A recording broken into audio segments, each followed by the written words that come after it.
Hello comrades, in today's video I want to talk a little bit about something called the N.E.P, which stands for the New Economic Policy. This was put into place in Russia very shortly after the Bolshevik Revolution and immediately after the civil war that followed it. The reason why I want to talk about it today is because there were very significant reasons as to why the N.E.P was implemented, and the main reason why I want to talk about it is also because I always hear people, typically anarchists, using the term state capitalist to criticize the Soviet Union and other actual existing socialist countries. At first, it really didn't make sense to me as to why they were saying this, but when I finally decided, I've really got to look into this, it becomes quite easy to see that the anarchists are essentially just regurgitating right-wing propaganda when it comes to existing socialist countries, because they use the terms Red Fascist or Red Bureaucracy a lot as well. So in order to talk about the N.E.P and why it was put into place, we need to go over a lot of other factors, because the material conditions that Russia was faced with before and during the time of the N.E.P were the biggest influences to it being established in the 1920s. I would first like to start off with a quote by Lenin himself, which he said in 1922. Quote, "Socialism is no longer a matter of the distant future, no matter how many difficulties it may entail. We shall all, not in one day, but in the course of several years, all of us together fulfill it whatever happens, so that N.E.P Russia will become Socialist Russia." Close quote. So, what is Lenin saying here? Well, I think the best way to go about answering this is to just give a brief explanation of what the N.E.P actually was. The N.E.P, or the New Economic Policy, was a transition from capitalism to socialism. Now, some people, typically anarchists again, will try to say that Lenin was a state capitalist because of the implementation of the N.E.P, but this is so far from the truth. Lenin was a communist, and he wanted to build socialism. When the N.E.P was established, the proletariat of Russia had actually conquered state power. Large industries were being nationalized and put into the hands of the state. But Russia, at the time, was not officially a socialist country yet, because their agriculture was largely in the private sector still. Now, even though Lenin wasn't a state capitalist himself, he did refer to the N.E.P as state capitalist because of this. So, in other words, for those who are getting confused, the N.E.P, or the New Economic Policy, was basically the preparation for socialism, or should I say, the preparation for socialist construction. While I was writing up the essay for this video, I wanted to use a lot of quotes from Lenin himself, because everything he wrote about the N.E.P was within the context of his time. And if you look at what sort of material conditions Russia was faced with before and just after the Bolshevik Revolution, you can see that capitalism was not fully developed yet. Society was largely very semi-feudal. Most of the industry was located in the big cities, while the countryside was full of little peasant farms. What also must be understood is that it wasn't just Russia which was faced with these sorts of conditions. China was in a pretty similar situation too, and this was why Mao had a very similar policy to the N.E.P, which was called New Democracy. In fact, almost every single socialist country that existed in the 20th century had these sorts of policies to begin with, because they were coming out of pretty semi-feudal backgrounds. However, in today's video, I'll really just be focusing on the Soviet Union. Just to make this clear, I'm not a communist. I think communism is a terrible idea, as evidenced by, every single country that's ever tried it. The right-wing opponents of the Bolsheviks, who were also known as the Mensheviks, were the ones who were all saying that Russia was too poor for socialism, that it wasn't developed enough basically. And I actually have another quote from Lenin that is basically responding to these sorts of statements from his opponents. Quote, "Infinitely stereotyped, for instance, is the argument they learnt by rote during the development of Western European social democracy, namely, that we are not yet ripe for socialism. But as certain quote-unquote learned gentlemen among them put it, the objective economic premises for socialism do not exist in our country. The development of the productive forces of Russia has not yet attained the level that makes socialism possible. All the heroes of the Second International, including of course Sukhanov, beat the drums about this proposition. They keep harping on about this incontrovertible position in 1,000 different keys, and think that it is decisive criterion of our revolution. You say that civilization is necessary for the building of socialism. Very good. But why could we not first create such prerequisites of civilization in our country by the expulsion of the landowners and the Russian capitalists, and then start moving towards socialism? Where in what books have you read that such variations of the customary historical sequence of events are impermissible or impossible? Close quote. Lenin said this in 1923. And he kind of said this as a response to the Mensheviks, who were essentially nagging him by saying that Russia is not developed enough for socialism yet. So Lenin, being the very clever bloke that he was, he basically said to them, okay, fine, very good. You know, you're right, you're absolutely right. Russia is not developed enough for socialism yet. So instead of pointing out that very observable fact and then just feeling sad about it and then giving up on the spot, why not develop our country? Why not develop the productive forces of Russia to the point where we are actually ready to build socialism? You know, why the fuck not? Now, the definition of socialism is the abolition of private property and the collective ownership over the means of production. It is not this Bernie Sanders style of just having all the free stuff and all the free healthcare, even though free healthcare is kind of a feature of socialism anyway. But Bernie Sanders is a social democrat, so free healthcare in his case would be handing down a concession to the proletariat while still maintaining the capitalist mode of production. This is not socialism, that's social democracy. You know, that's the shit that you find in Scandinavia or here in the UK. Now, if we go back to Lenin's time, he recognized that if he wanted to build socialism in his country, and if he wanted his country to transition to socialism, the issue of all the private farms had to be addressed, since pre-revolutionary Russia was full of all of these little private peasant farms. So Lenin, again, being the very clever bloke that he was, he realized that private farming had to be abolished and replaced with a collective agriculture sector. What Lenin was on about when he realized this was agricultural cooperatives, and I have another quote of his which does go over this.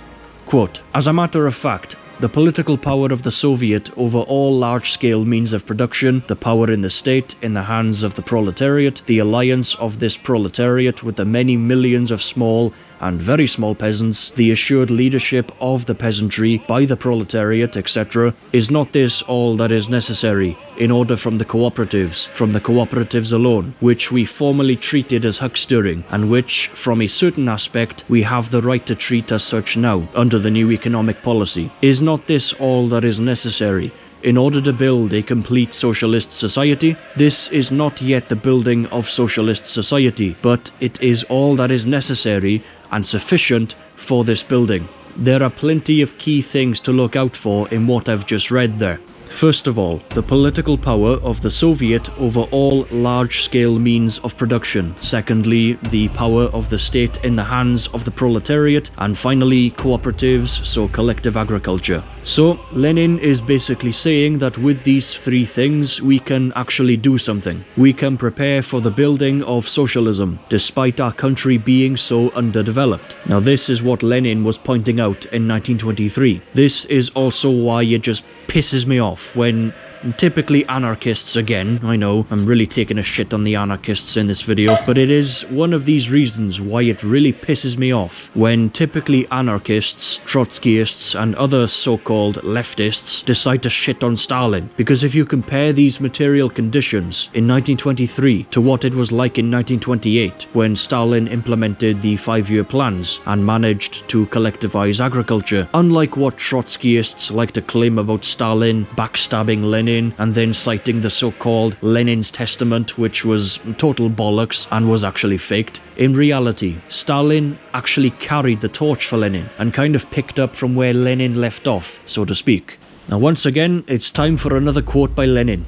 I'm not just going to read out this quote of Lenin's for shits and giggles, but there's a pretty legit reason for it, because when he said this quote, he was basically putting his opponents in their place, a bit like this. Know your fucking place, trash. Quote, "Socialism is merely the next step forward from state capitalist monopoly. No revolt can bring about socialism unless the economic conditions for socialism are ripe. State monopoly capitalism is a complete material preparation for socialism, the threshold of socialism, a rung on the ladder of history between which and the rung called socialism there are no intermediate rungs." Close quote. Lenin said that in 1917, And the fact that he said that in 1917 is quite important, because when the Mensheviks and Lenin's other opponents were saying that Lenin was betraying socialism and moving backwards instead of forwards by implementing the N.E.P, and this is also what I was taught while studying GCSE history at school, but then when I decided to look into it, it was very important that he reminded them of this old quote, because when Lenin mentions that state capitalism is a complete material preparation for socialism, he's basically saying that the means of production are developed enough and centralized enough to the point where it's quite easy for the dictatorship of the proletariat to take over. Now, what I mean by the term dictatorship of the proletariat is not like a literal dictatorship of one guy over everybody, but rather a dictatorship of the workers over the capitalists. So it's the workers who control the means of production and the state. What is also very, very important to understand, and I can't stress this enough, is that Lenin is talking about the context of his own time. When the Bolsheviks had their revolution, Russia was very semi-feudal, so capitalism was not fully developed in the country yet. So even though there were some industries in the cities which ended up being nationalized and socialized by the state in the hands of the workers, the countryside was extremely underdeveloped, and you would have predominantly found very small peasant farms. This was why the N.E.P, or the new economic policy, was implemented. Rather than having the country staying as the semi-feudal backwater that it was much better to have the country being state capitalist under the supervision of the dictatorship of the proletariat, so that Russia's productive forces could develop enough to the point where the construction of socialism could go ahead. Now, it would be safe to assume that Lenin actually got this idea from Germany, because when they were transitioning from feudalism to capitalism, Germany was very state capitalist, and Lenin saw this sort of model to be very useful in Russia if it was supervised by the dictatorship of the proletariat. This is what Lenin said. Quote, "In the first place, economically, state capitalism is immeasurably superior to our economic system. In the second place, there is nothing terrible in it for the Soviet power, for the Soviet state is a state in which the power of the workers and the poor is assured. To make things even clearer, let us first of all take the most concrete example of state capitalism. Everybody knows what this example is. It is Germany. Here we have, quote-unquote, the last word, in modern large-scale capitalist engineering and planned organization, subordinated to junker bourgeois imperialism. Cross out the words in italics, and in place of the militarist junker bourgeois imperialist state, put also a state, but of a different social type, of a different class content, a Soviet state, that is, a proletarian state, and you will have the sum total of the conditions necessary for socialism. Socialism is inconceivable without large-scale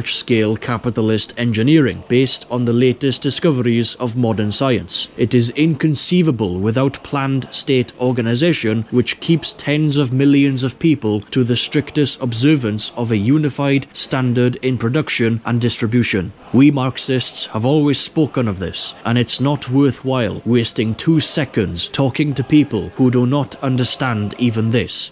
Anarchists and a good half of the left socialist revolutionaries. Now, basically what Lenin is saying here is that socialism is the stage of history which happens after capitalism. And for those who really don't know what I'm talking about, human history goes way back to the primitive times, when everybody lived in tribes. There were no classes during the tribal societies, but then after the agricultural revolution, the rise of the Roman Empire and stuff like that, slave society began, and slave society was where classes, meaning people's relation to the means of production, actually began to be a thing. You had the slave owners, who were the ruling class at the time, and then you had the slaves, who were the oppressed class. Now, after the agricultural revolution, production did develop quite a lot, and we started to kind of move away from the hunter-gatherer way of life as a result. Now, after slavery came feudalism, and feudalism started to come about really after the fall of the Roman Empire, and that was essentially when aristocrats were the ruling class, and peasants were the oppressed class.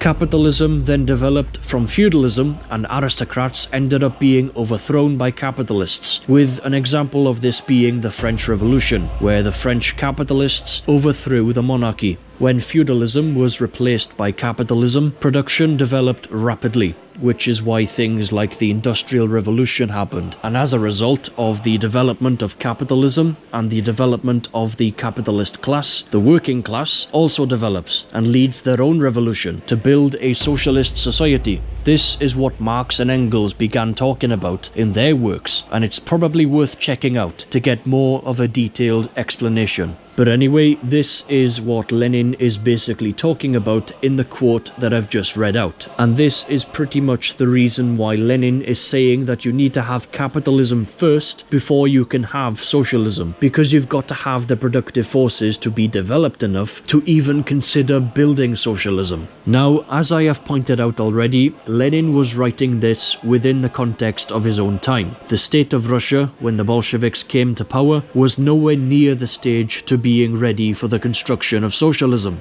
Russia was a semi-feudal backwater. Most people were peasants. This is what the Mensheviks had pointed out to Lenin.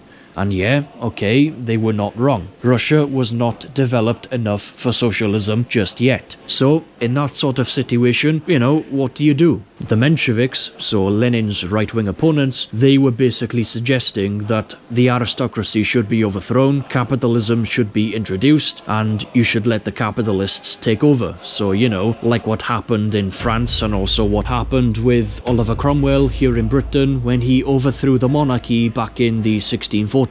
Now, Lenin, obviously being a communist, and also because the Bolshevik Revolution of 1917 was a communist revolution, it wasn't a bourgeois revolution like the French Revolution was, so he obviously disagreed with the Mensheviks. So, going back to what I was talking about earlier, he said to the Mensheviks, "Alright, Russia isn't developed enough for socialism yet.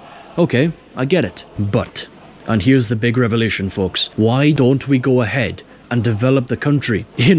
Build those foundations and actually prepare for the construction of socialism. Why don't we do all of this while the communists are actually in power?" The utopians are just plain wrong when they say that you can just build socialism anyway, even without the economic foundations and the necessary productive forces. But it's also wrong to say that if you're not developed enough and if you don't have the necessary economic foundations, it's also wrong to say that you can't build socialism. In actual fact, you can build socialism in a very underdeveloped country if you physically build those foundations while the dictatorship of the proletariat is in place. So, rather than just letting the capitalists take over, you can actually build those foundations with the workers in power before you then move on to start building socialism. This was basically what Lenin was saying, and this, in a nutshell, is essentially what the new economic policy was. Nearly every socialist country we saw in the 20th century had to do very similar things to the N.E.P. before they could actually build socialism. So Russia,